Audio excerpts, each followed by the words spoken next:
bottom of the bed at this time because I don't want to cross over it when I'm applying my Matador, all right?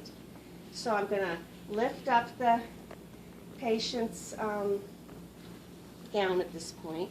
Just going to pick up that Matador by the corner, so the corner actually should be on top. So if it's not, that's okay. We'll just pretend like it is. And I like to step away from the patient so that it doesn't touch her and become contaminated.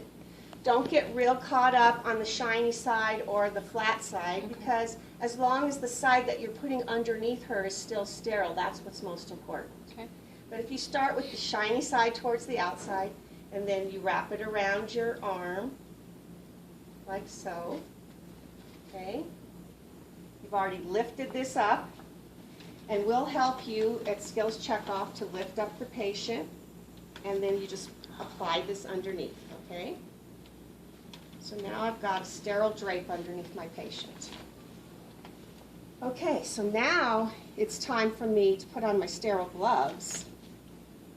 And at this point, I like to just move it up like so. Okay.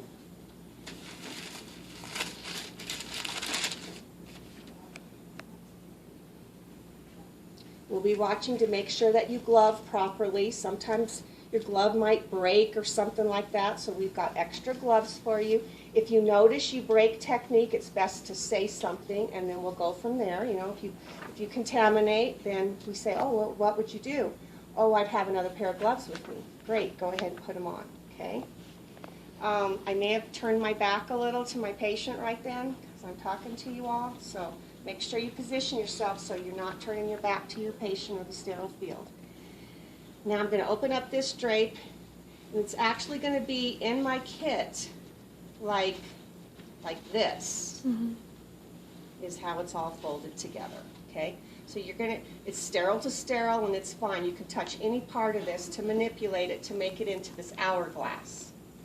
I like to put my hourglass down horizontally instead of vertically, because that way it creates more of an intact sterile field. So, and I like to apply it like this, so I just set it down and let the side away from me drop down, and then the side closest to me drop down, okay?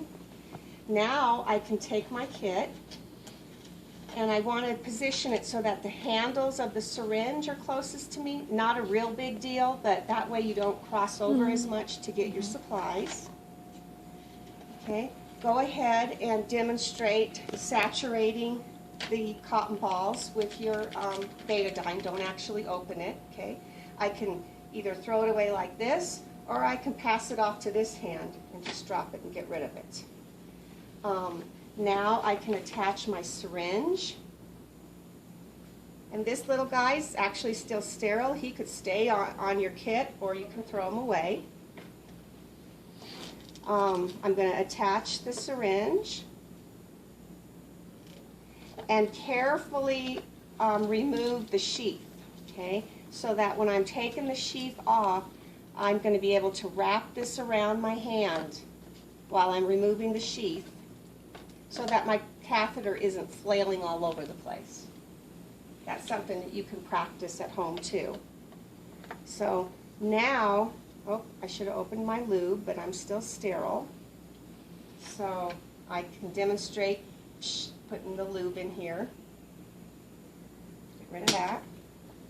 Go ahead and lube up the, I should have put it in this column that's closer, but lube this up, and then just leave it there on my kit. Or it's okay to put it back in here too, because it's, you know, it's sterile lube, it's water soluble. That way you know it's all safe and secure in the box, but either way is acceptable. Okay? See what I mean? Yeah. And now it's time to prep the perineum with the betadine.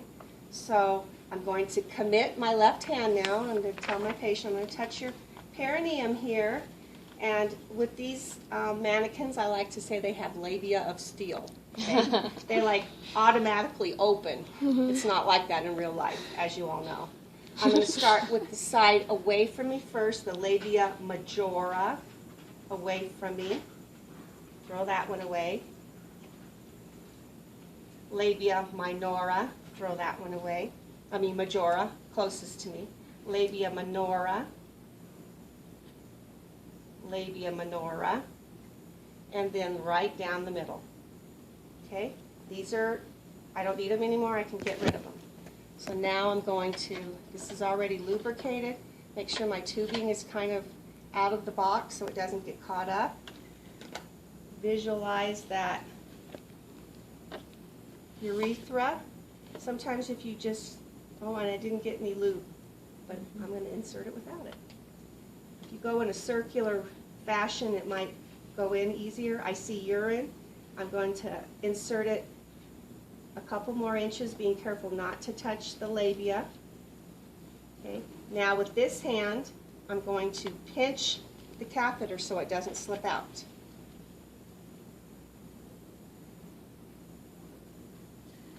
Pull back before I take this syringe off. That's a big point. Pull back to make sure that it's in place, and it is. And now I can get rid of this syringe. Make sure you secure it to the stat lock, and I can go over that when you're practicing on how to do that. Okay. And then the other key point is to make sure you take the drainage bag and secure it to a non-movable part of your bed. Okay? Mm-hmm. So I just wanted to demonstrate that because I just saw a lot of different mistakes going on. So now you can step back.